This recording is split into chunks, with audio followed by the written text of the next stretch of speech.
దేవుని చిత్తాన్ని ప్రకారముగా ఎవరైతే ఆయన్ని అడుగుతారో ఆయనట మనకి అనుగ్రహిస్తాను అని దైవ లేఖనము సెలవిస్తుంది కదా. కనుక నిజమైనటువంటి భక్తి జీవితం మనం కలిగి ఉన్నప్పుడు దేనికి నువ్వు భయపడవలసిన పని లేదండి. ఎందుకో తెలుసా, నువ్వు దేవుడితో ఉంటావు, దేవుడు నీతో ఉంటాడనే ఒక దృఢమైన నమ్మకం కలిగి నువ్వు ముందుకు వెళ్ళినప్పుడు దేవుడు అన్నీ కూడా నీ పట్ల సఫలం చేస్తాడు. అన్నిటిలో కూడా ఆయన నీకు తోడై ఉంటాడు. ఆయన పేరేంటి? అబ్రహాము, ఇస్సాకు, యాకోబులకు దేవుడు. ఆయన మనకి కూడా దేవుడే. హల్లెలూయా. అలాంటి దేవుణ్ణి గణపరుస్తూ ఉన్నప్పుడు నీకు ఇవ్వాల్సింది ఆయన ఇవ్వడం మానేస్తాడా? ఇది దేవుని చిత్తం. ఏంటి? ఇప్పుడు జరగడం, సంఘాన్ని పిలుచుకోవడం, ఆహ్వానించడం, ఇలాగ ఏర్పాటు చేసుకోవడం, ఎంతగా గణపరిస్తే ఆయన చిత్తం అనేటువంటిది నీ పట్ల లేకుండా ఉండదు కదా. ఆయన చిత్తం అనేటువంటిది దేవుని బిడ్డరా ఎరిగినటువంటి వారు, గ్రహించినటువంటి వారు, ప్రార్థించినటువంటి వారు ఇలాగ చెయ్యుట, ఇలాగ చెయ్యుట దేవునికి ఇష్టమైనటువంటి పని. ఆమేన్ చెప్పండి. హల్లెలూయా. దేవునికి ఇష్టమైనటువంటి పని. దేవునికి ఇష్టమైనదో తెలుసా?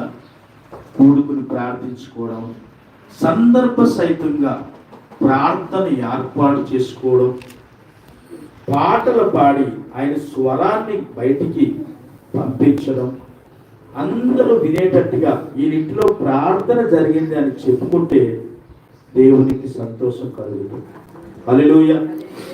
కనుక దేవుని ప్రేమను బిడ్డలారా, ఈ అవకాశం చాలా మందికి లేదు, కానీ దేవుడి కుటుంబానికి ఇచ్చాడు. అందుకన్నాడు, ప్రభునందు మృతులు ధన్యులు అన్నాడు. ఈరోజు సహజంగా మన మధ్యలో పిచ్చయ్య గారు లేకపోవచ్చు, కానీ ఆయన ఆత్మరూపంలోను ఏమండి దేవుని దగ్గర విశ్వాసముతోను ఎక్కడున్నాడు? ఆయన పరలోకంలో ఉన్నాడండి. హల్లెలూయా. పరలోకంలో ఉన్నాడు. అందుకే ఒక మాట చెప్పారు దేవుడు రాజు గారు, ఏమన్నా తెలుసా? ఆస్తి, అంతస్తు ఇది కాదు నాకు కావాల్సింది. మా అమ్మ రక్షణ పొందుకుంది, అందులో చాలా ఆనందము, చాలా సంతోషము కూడా ఉంది. మనందరినీ కూడా ఎవరమంటే తప్పిపోయిన గొర్రెల వంటి వారు.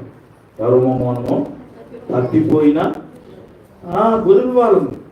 మనము తప్పిపోయినటువంటి వారు దేవుడు ఏం చేశాడు? అందరినీ కూడా పిలిచి ఆయన బహుమానం మనకి ఇచ్చాడు. ఏంటది? రక్షణ అనే కిరీటాన్ని ఇచ్చాడు. హల్లెలూయా. ఈ రక్షణ అనేటువంటి కిరీటాన్ని ఇచ్చి దేవుడు విడిచిపెట్టాడా? నేనే నీకు మార్గము, నేనే నీకు సత్యము, నేనే నీకు ఆ జీవమే ద్వితీయోపదేశ కాండంలో దేవుని బిడ్డరా ఆ కొత్త నిబంధనలో కనిపించినటువంటి జీవమే ఈ పాత నిబంధనలో కూడా మనకి ఇక్కడ కనిపిస్తూ ఉంది. ఎందుకంటే దీర్ఘాయుష్షు మూలమై ఉన్నాడు కాబట్టి నీవును నీ సంతానమును బ్రతుకుదురు. నీ ప్రాణములకు మూలమైన నీ దేవుడైన యెహోవాను ప్రేమించి ఆయన వాక్యముని ఆయన అతుకున్నట్లు జీవమును కోరుకునండి. ఆమేన్. హల్లెలూయా. ఈ జీవమే ఆ జీవం. పాత నిబంధనలో చెప్పినటువంటి ఈ జీవమే కొత్త నిబంధనలోకి వెళ్ళేసరికి ఏమన్నాడు? నేనే సత్యము, నేనే జీవము, నేనే మార్గం. చూసారా దేవుని బిడ్డరా? గమనించండి, అర్థము పరమార్థము దేవుడే. మన అర్థాలు వేరు, ఆయన అర్థాలు వేరు. కనుక జీవం ఉన్నటువంటి వారు బ్రతుకుతారు. దేవుడు కూడా బ్రతకాలనే కోరుకుంటాడు, మనము బాగా ఉండాలనే కోరుకుంటాడు. ఒక వ్యక్తి ఎవరైనా ఒకవేళ మానసికంగా బాధించబడుతున్నారు అంటే వారు సైకృప అపరాధమైన అయి ఉండాలి, లేకపోతే కొన్ని విషయాల్లో వారు దెబ్బతినని అయి ఉండాలి, వారు అనాలోచనలు బట్టైనా అయి ఉండాలి. అంతే తప్పించి దేవుడు ఎప్పుడు కావాలని ఎవరికి కష్టాలైతే పెట్టరు. ఇది కొన్ని జరుగుతున్నప్పుడు మనుషులు వారు ఆలోచన చొప్పున మాత్రమే జరుగుతూ ఉంటాయి. అవన్నీ కూడా దేవుడి మీద నెట్టి వేయకూడదు. హల్లెలూయా చెప్పండి. హల్లెలూయా. ఎందుకంటే మన దేవుడు బ్రతకాలని కోరుకునేవాడు, జీవాన్ని ఇచ్చినటువంటి వాడు,